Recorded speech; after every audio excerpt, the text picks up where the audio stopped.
It's Stage Door Athletic with Jack Loxton and Rob Shaw Cameron. Please take your seats. Kickoff is about to commence. Oh, yes! Unbelievable! They've pulled the rabbit out of the hat again. Hold the back page. Hold the front page. That is sensational. I swear you'll never see anything like this ever again.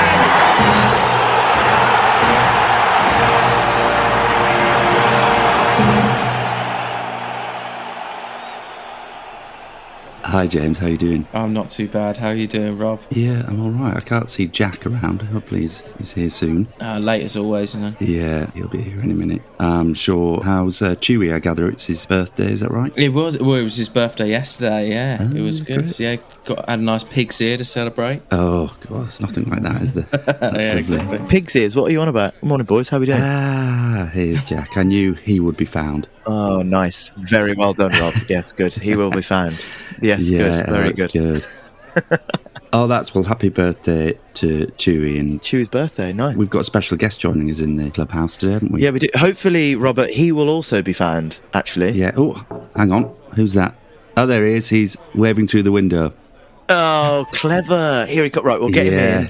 We'll sit him down and I'll introduce him to the clubhouse because there's a lot of people here today waiting to see today's there's a lot guest, of people dressed up like it's like being in Bath, you know, when people all dress up in the Jane Austen outfits. But there's a few Bridgerton fans in the room, isn't there? Yeah, there are actually. A bit weird for this time of day on a Thursday. Yeah. Very impressive. Right, I'll get him in. Come on. All right, sit down. Okay, sit down. All right, here we go. Okay. Ladies and gentlemen of the clubhouse. Oh, go on.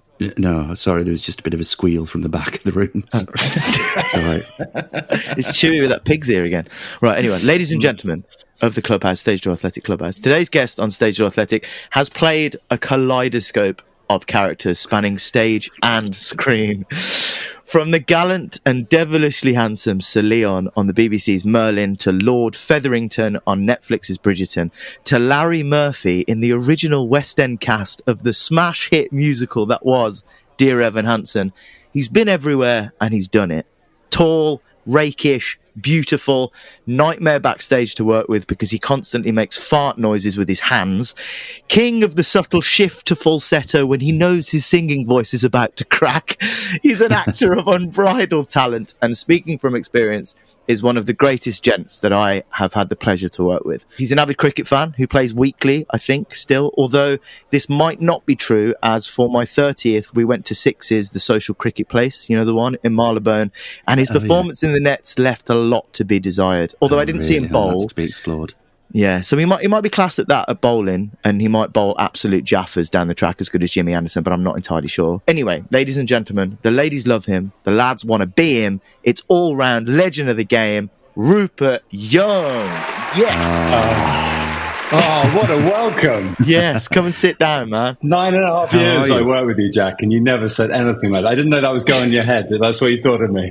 Man, it's true, man. Every day I was just so honoured to work with you and share a stage with you and piss about that. Funny way of showing it, Jack. I didn't want to come on too strong, man. No, I know, it's good. It's true, yeah. Well, good. Thank you so much for having me. Look, drink. We need to get you a drink and something to eat. Oh, what thank snacks you. are you going for? What do you want? Oh, it was a hard toss-up. Do you do, I think, a honey roasted peanut? Ooh. Okay, yeah, sounds. Have you looked around, Rupert? I'm not sure. I have. I didn't know if you do. Okay, or a cheese moment. Do you do cheese moments? God, well, there's definitely some of those from 1995 in the back room, so I'll get Ken to go get that box out. They may be a little stale, but we can find a moment for you. And what can we get you to drink? Just a house lager would be lovely, if that's all right. Yeah, why not? It's 11:40. Why not? What's the guest lagers at the moment? Yeah. We've got Castlemaine 4X, I think. That's the one. Perfect. Yeah.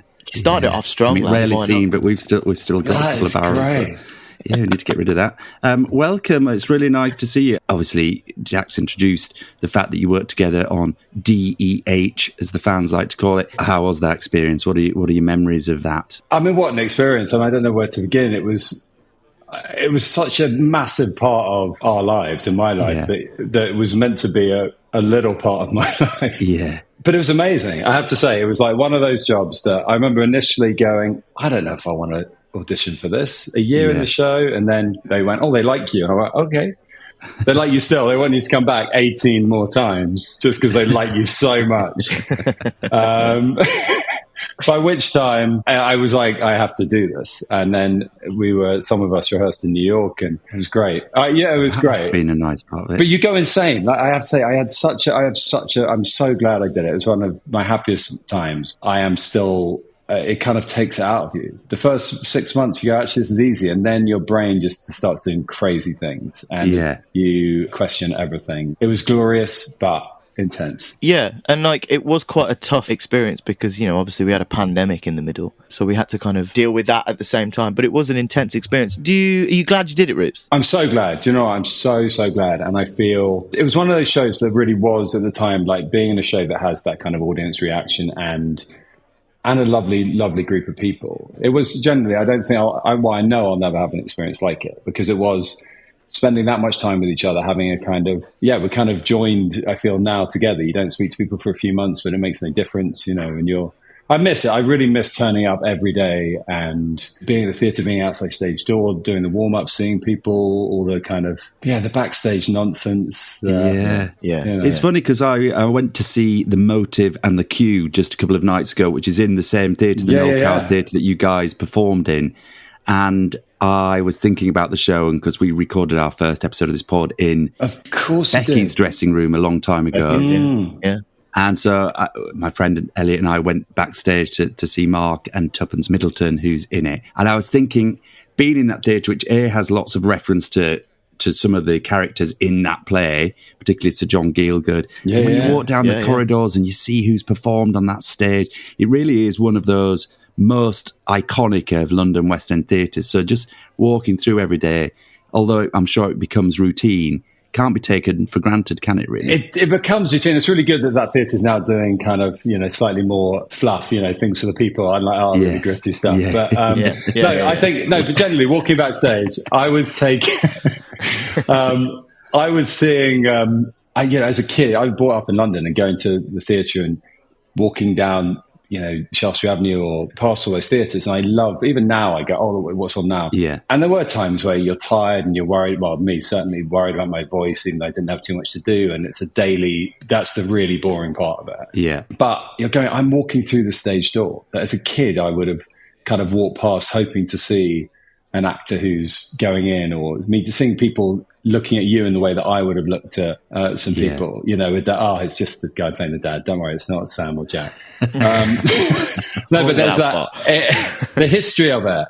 I love it. Do you know, the history of the West End Theatre is, I get really excited about it, and knowing who might be in the dressing room. And you're part of it. Yeah. Had you done many musicals before? I'd done a few. I'd kind of fallen into it, and but I'd only done them for, I think, kind of 4 months. It was the longest. Yeah. And then adrenaline gets you through that. And then suddenly doing something for a year when, it's a completely different thing. You do, because you go through all the seasons and you go through all the all that stuff, and missing shows. I'd never missed a show until I did Dear Evan Hanson. No way. I'm not having I'm not having any of that. Is that true?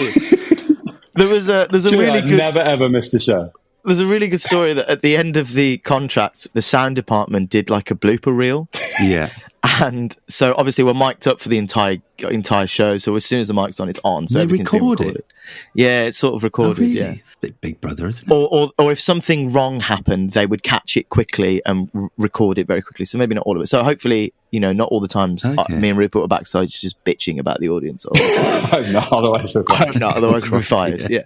But there was in Rupert's song "Breaking a Glove." The end of the song is quite, it's sort of like a falsetto sort of. It's like the end button of it. Right way, the highway, and Rupert, I knew if he was going to go off the next show, if he went and hit that note falsetto. And there's a beautiful, beautiful blooper where Rupert hits it falsetto, lights go down, the button of the song, audience are clapping, and then Sam, playing Evan, leans forward and it's picked up on the mic, and Sam just goes, see you in a couple of days then? And Rupert goes, I'll see you later. I'm not tomorrow. It's so good. Absolutely brilliant.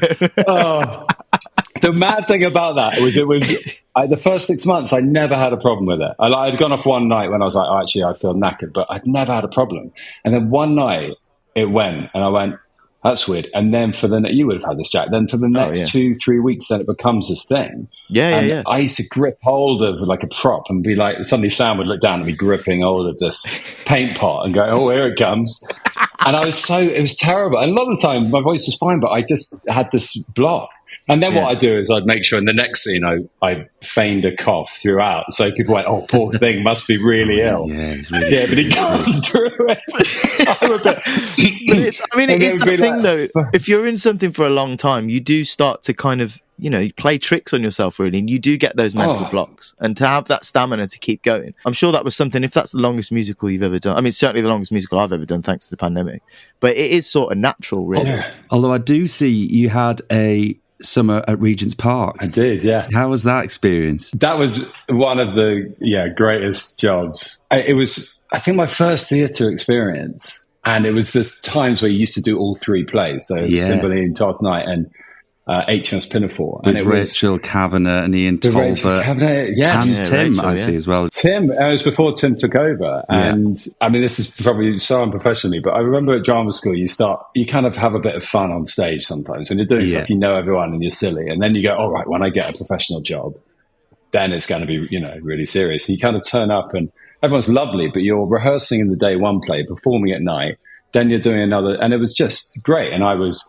21. I mean, there'd be nights that you would finish a show, then you'd go out and then go, it's 3 a.m. Let's have another.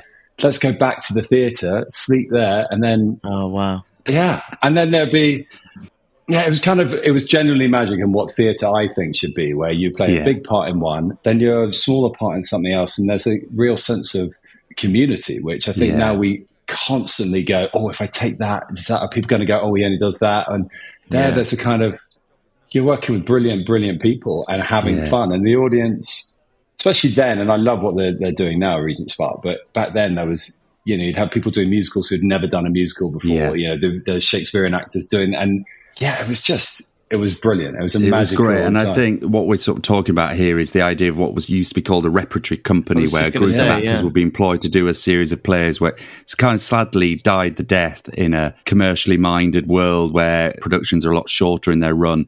But it was also the rehearsal process at Regent's Park, wasn't it? Because you'd be going between those 2 rooms, dashing between them, having such fun, going into Rachel's room, having a laugh, going into Tim's room and all being on edge and slightly depressed, and then going into Ian's room and just having a bit of a ball with whoever, Kathy behind the piano and whoever was around. So it was great. I loved it. What did you do there? I spent a season there as the associate director. We did Midsummer Night's Dream, and Rachel did Taming of the Shrew, and we did the Boyfriend musical as well, which was just campus biggest thing you could ever imagine, with Ian actually playing the part. So that was generally we did HMS Pinafore. I remember there was a kind of group of guys playing these sailors and in like crop tops, and it was like the campus thing. And it was during that summer when there was the London bombings, and I remember it was the campus thing you've ever seen. The Last Night pissing down with rain, and everyone. I mean, it was just the most kind of patriotic, adapted by an American. I remember press night. All these guys trying to dance, like holding a mop and doing. And I don't think I've ever been at something where we didn't know. You're looking out the corner of your eye to look at what the guy next to you's doing, but he's got it wrong. And then we're all, it was utter chaos. But one of the most, people still say that's one of the most entertaining nights out, because it never, even the Shakespeare, and I used to go as a kid, and I remember just walking on stage and looking back out into the audience, and someone went, "Oh God, I wish I could have taken a picture of that." Because it was like, 7-year-old me going, I used to see all this stuff and, write to actors or meet them. And then suddenly I'm on the stage looking back going, this is amazing. Yeah, I love those things. It's a truly magical place. If everyone hasn't been to a night out, it is a beautiful place. It's a gorgeous place, especially in the summer as well. As the sun's going down, watching a bit of theatre is amazing. But I can imagine the costumes in those 3 shows would have been pretty intense. I mean, Sailors in HMS Pinafore, Twelfth Night, and what was the other Shakespeare you did? Cymbeline. With Emma Pallant. With Emma Pallant, yeah. So I can imagine costumes were good, leading me nicely on to the beautiful costumes in Bridgerton, Rupert. Talk me through that experience and getting into that, bro. So I thought that'd be a little great. Oh, yeah. Well, ladies and gentlemen, I can say that Rupert filmed most of Bridgerton whilst we were both in Dear Evan Hanson together, and he wouldn't shut the fuck up about the fact that he was in a major Netflix series. I mean, people wanted to know. They did. I'm the new Johnny Bailey, guys. I'm the new Johnny Bailey. So talk us through that experience. Well, thanks for asking. I remember being asked to audition to self-tape for Bridgerton. I read the scenes and was like, and this is before the first series came out, and I went, I feel I can. You know, you very rarely get something. Go, I can do this in my sleep. I mean, Jack gets it all the time, but I go, I don't know how to do it.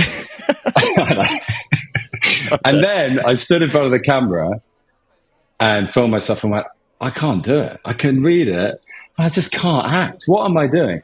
And bear in mind, this is in lockdown, and this is a kind of humble brag, but a genuine thing. It was just around the time when the Olivier's just been nominated for Olivier just before, like a couple of months before, and I was sitting at home going, I've got to give this up. Whilst also going, I know I'm an arsehole because I've just been nominated for this thing. And so I kind of must be okay. I'm not, but yeah, it was bizarre. Yeah. Anyway, I went, filmed it, and I said, and it was before Bridgerton had come out and become this big thing. And I said to my agent, I think this is, Tara, can I just send it tomorrow? And she's like, yeah, it's fine. And then the next day I went, just send it. It's awful, but here you go. Anyway, heard nothing like every other audition.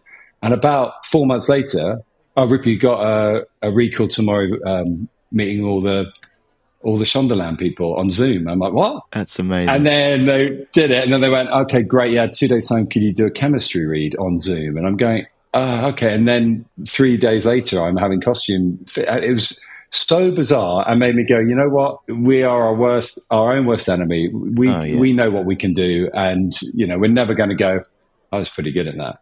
Yeah. It's true. Yeah, and then suddenly I turn up and I'm having a costume fitting, and I meet Nicola Coughlan, who's lovely, and she was the first person I'd hugged outside my family for like 2 years. She's like, lovely to meet you. I go, okay.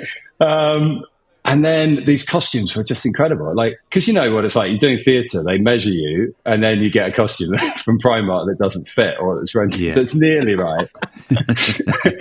And your feet are in pain. And the guys working on that were incredible. And then suddenly I'm near Ascot Racecourse, like filming this thing with all these people I'd seen on telly, and it was just so surreal. Convinced they were going to go, sorry, we thought you were 5'10". We didn't realise you're 6'4". We only saw you're Rupert Young. Oh no, we wanted the other guy. Sorry. Man. But it was just generally after that first day when you think you're going to be fired, it was just such a lovely, lovely group of people who, I think because a lot of them had done theatre, and they also had been in lockdown when Bridgerton came out, and so hadn't really experienced everyone stopping them in the street. And so it was just people just so kind of vulnerable and really great, and really just a really happy environment, whilst also aware that a lot of people from all around the world are watching you through the monitors, and suddenly you turn up and your costume would have changed, and you're like, oh, that's interesting. Or, did you feel that you were in something that was moneyed? Oh, yeah. I mean, I remember that first day you drive in. Well, first of all, you get, a bike comes to your house and COVID tests you the day before. Yeah. Then you're like, you go and have your screen test, and then you go into this room, which is just full of every product that I've never heard of. They've just been sent lots of stuff. It's big. And then when you drive in and, you're used to these big kind of lights, kind of reflector things. And these were on cranes, and, they had, I think the first day I was filming, they're trying to make terrible jokes going, the camera's not on me. And then realized after about take 4 that they had like 4 cameras. Went, wait, I was picked up on that. But yeah, you realize it was massive.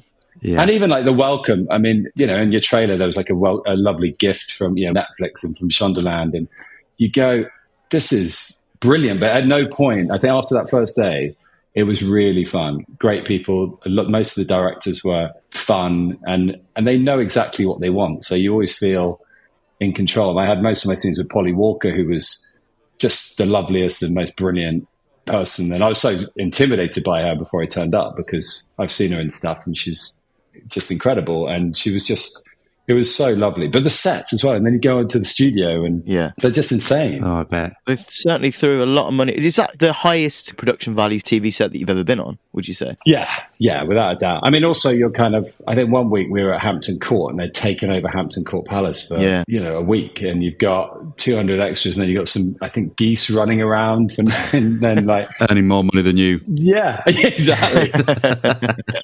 It was kind of mad. And when you look at all the costumes, and, sometimes there are these scenes with 200 extras, and they're all made up in an amazing way. And so everyone was kind of at the top of the game. And, you know, the DOP had directed DOP like Dirty Dancing, and his CV was insane. Wow. One of the directors had done like Breaking Bad. And like when you look back, and one of my favorite directors had been an actor in something that weirdly I had gone, oh, that character in How to Get Away with Murder is quite like Larry Murphy. I might look at him for a bit. And then suddenly he's one of the reasons I got cast and directing and a producer and kind of became a buddy. And again, one of the reasons I love this job is because you're watching someone on telly, and then 4 years, sometimes 10 years later, you're having a beer with them. And you're going, yeah. Did you nick anything from your sets of Bridgerton or Dear Evan Hanson? Because we know Jack nicked his iWatch from Dear Evan Hanson. I don't know if you're aware of that. I did hear it because I was trying to buy it on eBay.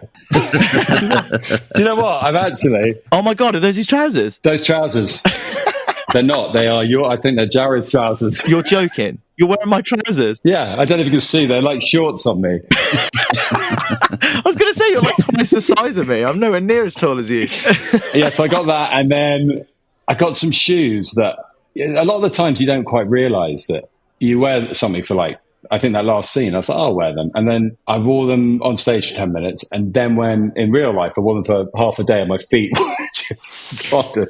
It was like the worst shoe ever. Slippy. Yeah, so nothing that important. Oh, a baseball glove. I got the baseball glove. You got the glove, yeah. That's very good, of course. Yeah. Got the glove. That bag was supposed to be worth those, isn't it? $1,000 or something? Yeah, for his laptop briefcase. About $1,000, bag but it Larry looked like it kind of came free with a really bad laptop. Yeah, it did. Do you know what I mean? But it was mad. Moving on from Bridgerton, and obviously I'm going to throw you back about a decade, maybe a little bit more.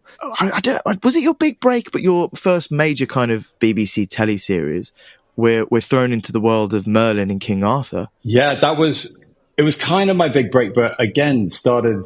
I was meant to be in one scene. Wow. And I auditioned for, and I remember I had been up for a few things, and then they said, do you want to audition for this little part in Merlin season 2? And I was like, yeah, okay. And I went in, and I went for it was 2 parts and 2 different nights. One, I think, got killed in it. And the other one was this guy, Sir Leon, and they went, I got the part, turned up at the read-through. They went, oh, actually, there's another night in this other, can you read those part lines? So I had this whole kind of jousting scene. Then they gave me some more lines, and then they went, that's quite good. Then we went to France. I got on quite well with the cast. And luckily, there's one girl who had one line who had basically been in character for 2 weeks. I didn't realize this, but she had been putting on this accent, and I was like in such awe of the fact that this girl, after 2 weeks, reintroduced herself to me, having literally had, I think, maybe 2 words, like one line, that I was like, this is the greatest thing I have ever heard, ever. You know, someone going, I better introduce myself. Like we're in a kind of Mercure hotel on a motorway in France. How did you stay in character? Anyway, I think because of that, I was telling people, and they were all going, oh my God, I know. And so I got on very well with people, and they're like, oh, you're great. When can we get Rupert back? And I think the producers thought that I must have some kind of sordid stories about them all. And then they got me back for a bit, and then it looked like I died at the end of the season. And then I think they did some Q&A with some fans, and the first question was, is Sir Leon coming back next year? And they're like, yeah. Then next thing you know, I'm a top trump card and in a Panini sticker, and it becomes 4 years of my life. So I think you're one of our first guests that we've had that's kind of done the crazy and wonderful world of like conventions. Oh, really? Yeah. So talk us through like conventions. I mean, I'm a bit of a sci-fi geek, so I don't mind like Comic-Cons and all that kind of stuff, but you've actually been to them and been on stalls and had people come and pay for you. What's that experience like? You going to these big kind of soulless, like, come and pay for me. Yeah. What are you doing there, for God's sake? I give a hands-on experience. Yeah, very good. Do you know what? I remember the first time we did it, a few of us went up to Birmingham, I think it was, and and I think we were giving our autographs away for free, so obviously our queues were massive. But you turn up and it's really intimidating. So you've got like loads of people coming in. And I think at first I remember being like, I was very kind of detached from it. And I think there was this kind of narrative of sometimes people at conventions, they're, slightly odd and and then suddenly being at this convention, you suddenly realize that the passion that people had. And also when we filmed Merlin, we would film in France as well as a studio in Cardiff. But in France, we were in this castle and anyone could come and turn up, because being the French, they're like, hey, we can make some money on entrance here. So we'd have like 500 people watching us film. So there was this real connection between cast and fans. So doing these conventions, you realize it's such an amazing opportunity to meet people and hear, well, how much the show meant to you. And then slowly you realize how powerful it was. Because, it was a really fun family show. But then you realize the character of Merlin, is this guy who basically saves the day all the time, gets no credit, and is kind of overlooked. And the amount of kids you meet who really connected with that, going, I feel a bit invisible, but I do. Yeah. And it suddenly kind of changed my point of view. And it was a beautiful thing. And going around the world, seeing how big the show is, how people get so emotional meeting you. And now they're a bit like, is there anything else? The great thing about those things as well, having worked with Colin Baker, voted the worst Doctor Who of all time. He, by Guardian readers, when your career fails, you'll be able to just keep rocking up at these things, Rupert, and just keep you cashing in. Do you know what I mean? Yeah. I mean, to be honest, I went to one about 6 months ago, and actually I was quite surprised because I think more people are coming to it. So you meet, it's on Netflix or Disney, and new audiences are coming, but sometimes you've been to them where you go, who is the sad one here? Like the actor going, hi, please, do you want my autograph? Please. Someone going, I get to have a really good shot, have a nice chat with people. And 9 times out of 10, the people are lovely. I've met David Hasselhoff at one, and he was like, you're suddenly hanging out with people again that you go, yeah, I'm really excited by these things. Met the Hoff at a I met the Hoff. That's pretty cool. That's pretty damn cool. What was he doing there? He was the one who said, hey, what's your name? I'm like, nice to meet you. And I was like, it's Rupert. And he's like, oh, great. And then later on, he was like, Rupert, how are you doing? I'm like, that's so crazy. Surreal. That's and then crazy. he got his guitar out and you sang together. We sang together.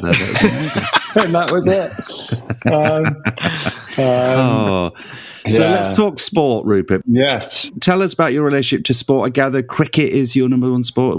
Is that I think it certainly was growing up, yeah. Yeah. Why is that? What was the inspiration? I think my dad played cricket. So from an early age, I'd go and watch him play, and it would be like, and I've got an older brother who really hated any sport. And I was like, this is so fantastic. And we'd put on my whites, even though I'd never played, but thought I was amazing. And so I was inspired by this. And I went to, when I could at my school, they'd play cricket. And so I would, from age 7 or whatever, I started playing. And then, and I embarrassed being called Rupert saying this next statement, I was in the Harrods Sale. That's about 7. Nice and relatable, yeah. I'm sure the listeners will know exactly. Yeah, thank you. Yeah, they will know this. And I was that kid who wanted to collect every piece of equipment, and they had some wicket keeping gloves for £5, and I went, I want those for my collection. Class. And so I bought those for £5. So then I became a wicket keeper because I was the kid who had wicket keeping gloves. So for about maybe 5-6 years, I'd be a wicketkeeper, even though every other season I was a really, really good fast bowler. Not every season, I still didn't know how to do it. I had no idea how. Yeah.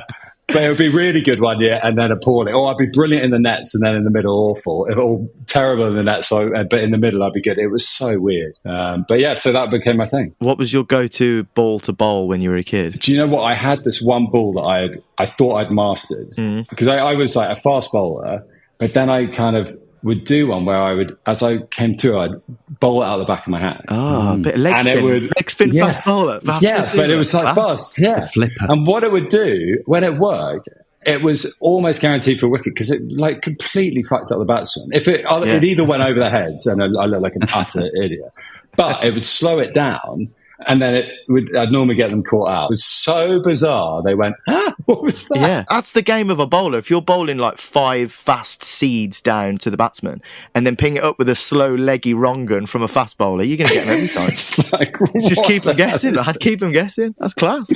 And I'm such an idiot because I'd then kind of try and do some baseball things and try and... and that's what I loved about wicketkeeper, because the kind of sledging you could do. It was, I loved that. Yeah, just being so childish. And do you still play cricket? I do a bit. Like when I was doing Evan Hanson, like the idea with my family, I'd go, my one day off, I'm just going to pop down the road for 12 hours. One of the longest sports. Yeah. So I played a couple of times last year and then was like, I haven't played for a long time. I need to get back to it. When I was kind of peaking, I think probably at maybe 17, 18, I just remember being able to almost read the bowler and be on it. And then, then slowly you just don't play enough. And, but yeah, I need to start getting back to nets, but it hurts as well now. Everything hurts. I'd recently taken up cricket last summer, and the first time you go into a net session and you start bowling, because you're obviously there for about an hour, and you're not bowling like 6 balls and over, and then you have like half an hour off, and then you have another bowl. You're bowling consistently about 50 balls in an hour. My back, the muscles that I've never used, Rupert. I swear, you've seen. I don't dance. I did too. I like stumbled around a stage for 4 years in Dear Evan fucking Hanson. I can't do any of that shit. Honestly, if I'm bowling fast balls, and I'm small, so they're not fast, my back the next day. So, being how old are you now? 59, aren't you? I can't playing age or playing age. What does it say? 18 to 54. Yeah. It bloody hurts. No, man. it kills. I played last year, and I stupidly did a net before, and I always chew gum in case with tension. I was chewing gum, and the next day, even my jaw hurt for 2 days. Like eating, I was like, how is that hurting? And it's just, and I remember one season, I think it might have been Regent's Park. Again, shouldn't admit this, but if I knew I was playing cricket, I played a lot more cricket on the Sunday. I'd be on stage, and I'd come off and go, I don't know what I just did, but I really tweaked something. Oh, God. I've had so many times. Let's see how you're doing on Monday. Monday, obviously, because I played cricket and my body was screwed, I went, still really bad. They go, let's get you to a physio. And then put myself right. I don't know why they didn't invite me back. Cricket's quite an actuary sport, isn't it? Have you been to watch some good cricket over the years? Yeah, I'm trying to think with actors, but as in like test matches and things. I remember at school I went to see the West Indies play at Lord's, which was just, the atmosphere was incredible. Yeah. I've seen England quite a few times at Lord's, which, there's just something great. And actually I played, on the back of Merlin, I got invited to play in this amazing team called the Bunburys. Oh, wow. And and they are basically celebrities and professional cricket players. This guy, David English, who sadly died a couple of years ago, but he used to play these charity games and raise lots of money for different charities. And he started the Bunbury Schools, which was getting players who wouldn't otherwise be noticed to come together for this cricket festival.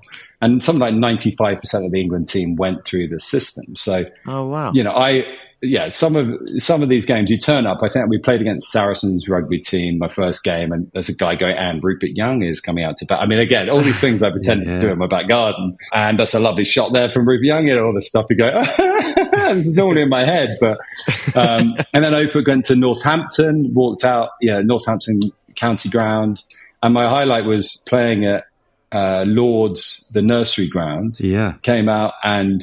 David went, do you want to bowl? I went, I can't bowl anymore. He went, Rupert, Steve Finn's bowling the other end. You're bowling this end. Yeah. And it was like, Deb and Malcolm, these people I pretended to be were there. And then other rugby players, Lewis Moody was there and all these incredible people. And I met the cricket players are in general, some of the nicest people you could meet, and they were all, Ian Bell, all these people who were just brilliant. And they, end of the season, they're like, "Here's my kit. Do you want my kit?" Well, yeah, okay. That's brilliant. Yeah, wow, it was amazing. Yeah, it is. It's great. What other kind of sports? Because obviously, I was a big football fan, so I would watch the football at work. But were you Chelsea? Have I made that up? I had an ex-girlfriend whose dad had a Chelsea season ticket, and so I went a lot with the kind of Jimmy Floyd Hasselbank days and the great era. Zola. It was a Zola, and Dennis Wise, and so that was great. And then when we split up, it was a kind of I don't like Chelsea anymore. So I don't need to go to Chelsea anymore. Yeah, thank God for that. I love following football and I watch if it's on, but I then went actually not having a team was quite a useful kind of. I didn't waste every weekend for me. I was like, that's too much. Getting depressed. Exactly. Match of the day. Yeah. I was just wondering what other sports you keep an eye out for. And I think rugby, especially international rugby, I've been a kind of fan of that. And you mean rugby union, just as a rugby union, to clarify? Yeah. No, just saying that. Yeah, which I know will surprise you, but Rupert's not working class. He's never been to Wigan. I know. It's amazing. I've heard of it. Your Wikipedia says grew up in Lambeth. I'm now realising you meant Lambeth Palace, based on your company and shopping. Do you know at what? Harrods. It's similar. It's where the hospital was. It's like I didn't. Have you been to Twickenham? I have been to Twickenham. I've been there a couple of times. I find it quite. Yeah, I remember when we were filming Merlin, we got like tickets to the all the Wales games, and we'd be in a box. Right. And that ruined us for life because, when you're sitting there, you don't have a massive queue for a wee. You're like, you got a buffet, drinks, all that. It was just a kind of dream. I love going to watch the games, and if I can, but yeah, I get so worked up. I remember playing actually with cricket with Lewis Moody, and that was like, and we got on well. He said, I've got Rupert, do you want to come to the New Zealand game with me? I'm doing some comedy, but it's next Sunday. And I was like, I've got 1 day filming. Oh no. And I got to the filming, and then at the end of the day they went, Rupert, sorry, we're not going to get to you, and actually I think we're going to cut that scene. And all I could think was, No. And I never spoke to Lewis Moody again. It was like, Oh man, that was my way in. Yeah, I know this is wanky, but a lot of what we talk about is that the parallels between sport and theatre, and the theatre of sport.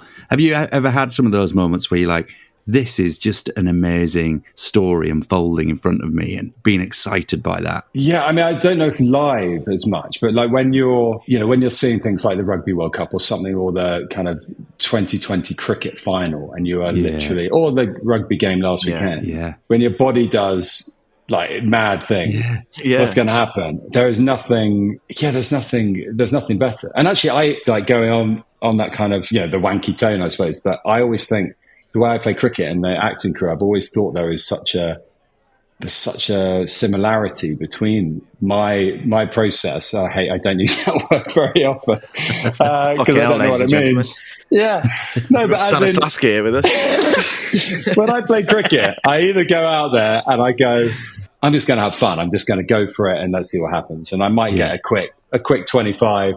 Go, that's all right, or I might be out first ball, or but and the same with the audition, I might go, I could have done a bit more. Right, I'll just see what happens. Let's go in there and see.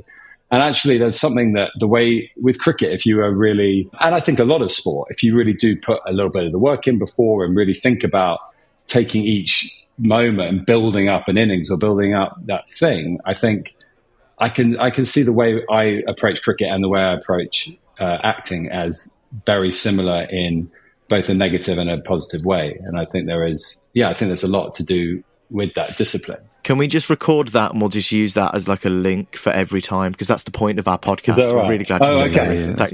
Okay, cool. I'll slip you a tenner later. No, that silence scared the shit out of me. And I also imagine that given the depth to which you research your parts, that when you were playing Larry, you must have become an aficionado on baseball to be able to, make that glove have meaning. Yeah. I think the team, because I had to obviously Google who these players were, and there was Orioles was a team, but I called them the Areoles because I thought it'd be quite funny. It's just really. Yeah, you did. Do you still have the signed baseball? That I do. It's in my hole. It's in my hole. It's on my bookcase. Okay. As you come in the house, it's there. I love it. I love it. Good. I'm glad. When we have guests on, we like to do a little quiz, Rupert, because I think they're fun. So we're going to quiz you, and it's in the form of a penalty shootout between you and Robert. 5 questions each, and I'm going to ping them off, and whoever wins gets no prize, just a bit of pride. Is that okay? Great. You ready for this? Okay, brilliant. Yeah. Let's go. Cue theme tune. After extra time, and you know what that means? It's penalties.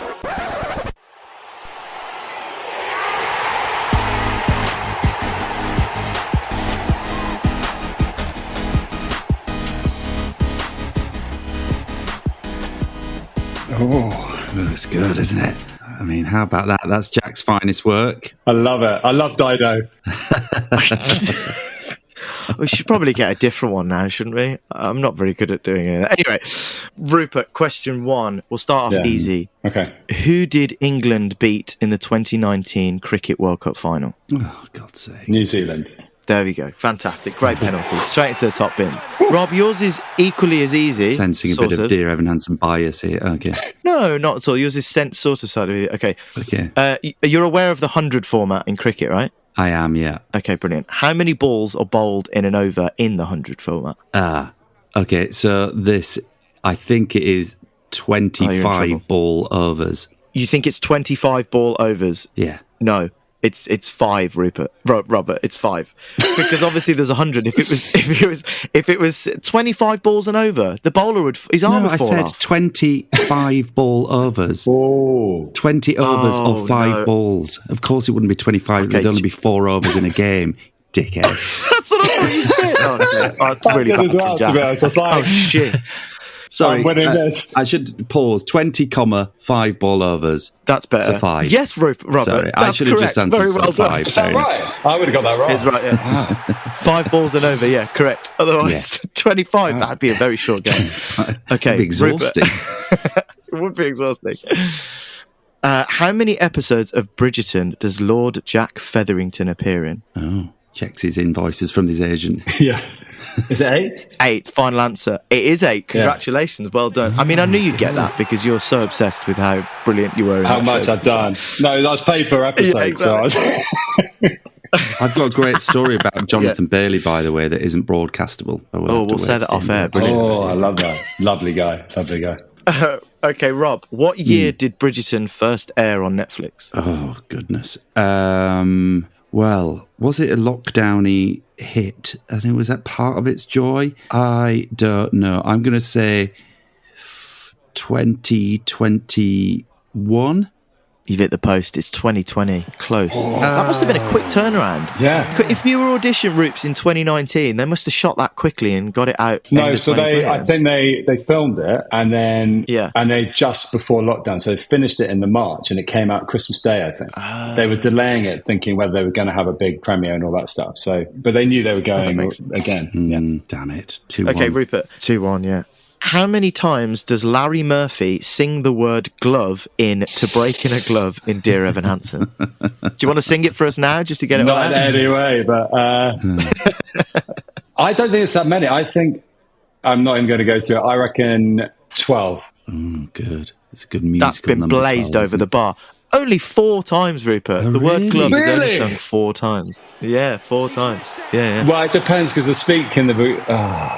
Is it 4? Well, it felt like 12 times. How many times you tell sang me it? about But it. Yeah, just Like, oh my god! Wow. I was thinking of the scene as thought, well, mate. obviously. Of course, yeah. Which was far too long as well. But got you an Olivier nomination, which ties me on to Robert's next question. How many Oliviers did Dear Evan Hanson win, Rob? Oh God, we were talking about this the other day. How many won? Oh man. So okay, well we know that it won Best New Musical, I think, and I think we know Sam Tutty won for Best Performance, Lead Performance.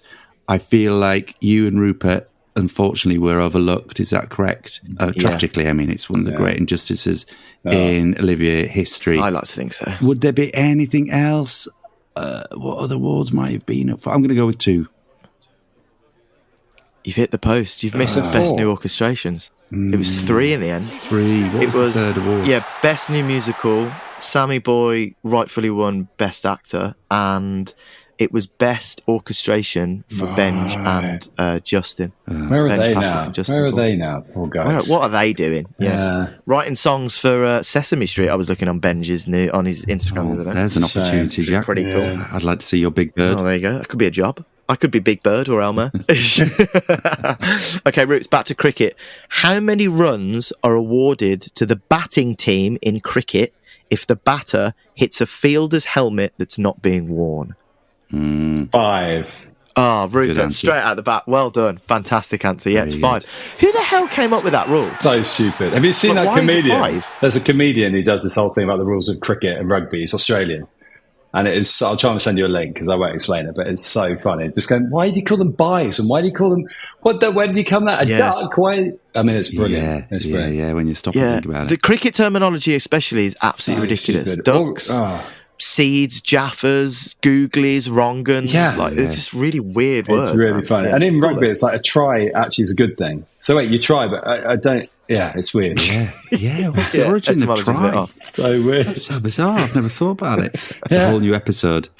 There you go. That's true, actually. Yeah, we can do that. Okay, Rob, easy question. Who is England's all-time leading wicket taker? Oh, God. In all not as easy as we formats. thought. All formats, yeah. Jimmy Anderson now? Fantastic penalty. Top bins. Got to be Jimmy. It's got to be Jimmy. Crikey, Yeah, that would have been close if you got that wrong. Yeah. So what's the score now? Is it 3-2? I think it is 3-2 with one to go. Is that right? Is this the final round? Rupes. Yeah, this is question 5 for Rupert. Okay. Try and pull it back.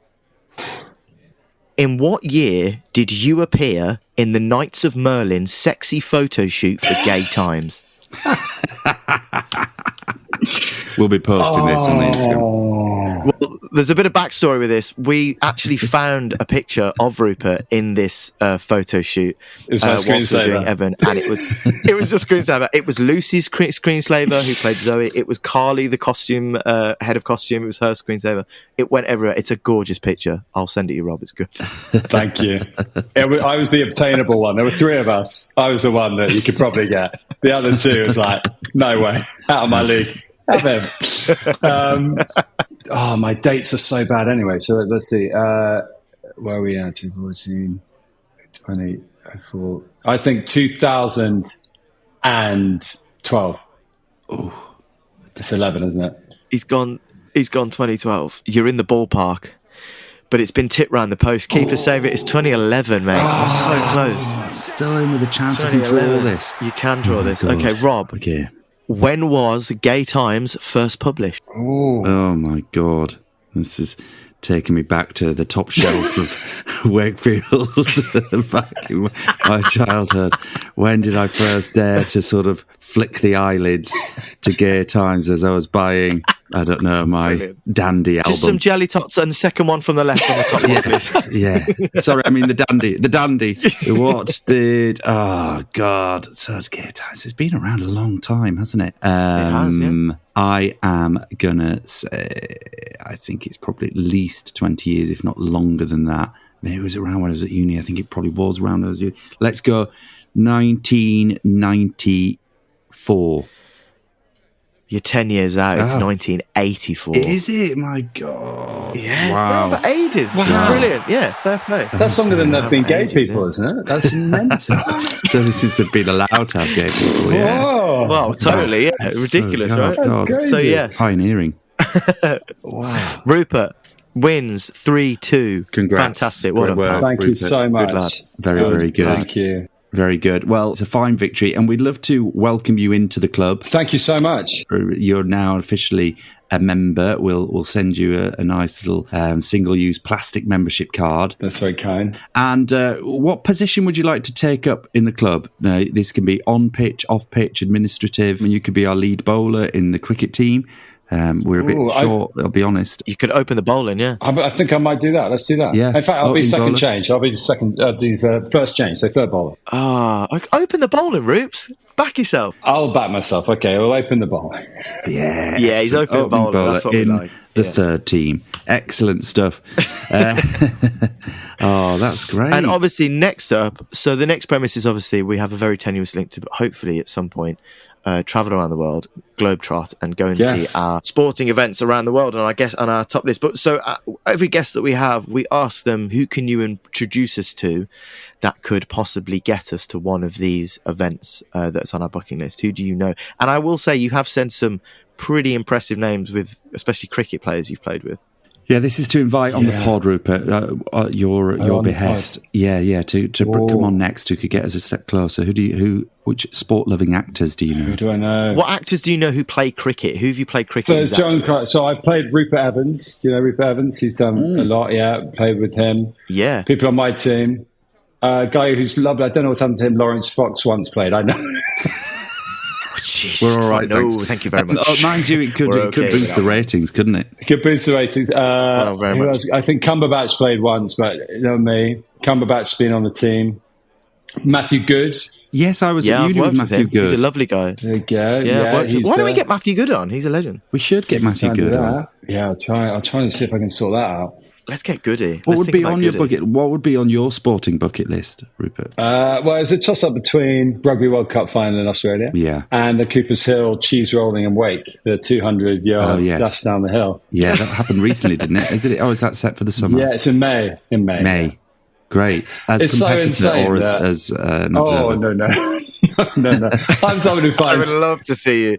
if anything was to go wrong, it would happen to me. I just think it's so insane. Totally It's like, insane. who goes, this is a good idea for some cheese? I mean, I love cheese, but I think to watch that. In Pursuit of Cheese is the title of Jack's upcoming autobiography. We spoke about it the other week. I think that's a great way of like summing up a life, right? In Pursuit of Cheese. That is. Yeah, Maybe we should all do it. Maybe the four of us should do it. Yeah, exactly. Maybe the four of us should go and try and do it. Yeah, why not? Let's go. Give it a go. Can we could start at Primrose Hill? Hill. Yeah, let's do Primrose Hill first, and then we'll get out to Gloucester and do it. So we've gone through some of your fantastic sporting events and moments in said life, Rupert. What would you say is the most embarrassing? What have you missed out on? Anything, any bad stories? So there's two parts. I went back to my old school and someone said that Johnny Wilkinson apparently bowled me out once. But I was in school. Wow. Cut to 2003 World Cup, the rugby final, that everyone, some would say the greatest thing, I get a call a week before from the head of makeup at Lambert going, Rupert, would you be able to come and be a model? I'm teaching someone stage makeup this Saturday. And I was like, that'd be a pleasure. What time are you thinking? She goes, it'll be about 11:30. I went, great. Game starts at, 7:30 in the morning or whatever it was. I'm like, brilliant. So anyway, I go to the pub, watch the game, goes to extra time. I'm going, it's like 11:15. I'm like, okay, I'll try and say, I'm like, sorry, I'm running late. And then it gets so late that I have to leave in the half time of extra time to go to Beak Street. And I'm sitting there while some student is making my face up and I hear screams from outside the window. I don't know which way it's going. And I'm sitting there going, what would have happened? Another 20 minutes. She would have been annoyed. But I literally, having got up early, sat there, I was having stage makeup put on. Oh, man. You missed the drop goal. Oh, my word. The drop goal in real time. Wow. But I guess the big question is, what was the final look? What was the make? It was great. Exactly. And she very sweetly won an Oscar. Like, no, I don't know what happened to her. Did you just sprint and meet them back at the pub in like full drag makeup and went, did we win? Did we win? yeah, what happened? No, I was there for about 2 hours and I still couldn't, they didn't care. I was like, and it was just hearing these honking horns going, woo! I'm like, man. I can't hear. God. Yeah, so that was my... Well, that reminds me of when I left, I missed Darren Goff's hat-trick ball at the Sydney Cricket Ground. No. Because we was walking down the stairs thinking there was no way that was going to happen. So, what fools we are. Wow. Welcome to Stage Door. Thanks so much. That's really, really fun to hear your stories. Thank you, Rupert. Really good of you. Thank you so much for coming down to the Stage Door Athletic Podcast. You. We love you so much. It's been brilliant. And getting the nets. We've got the cricket season coming up. We've got big expectations this year.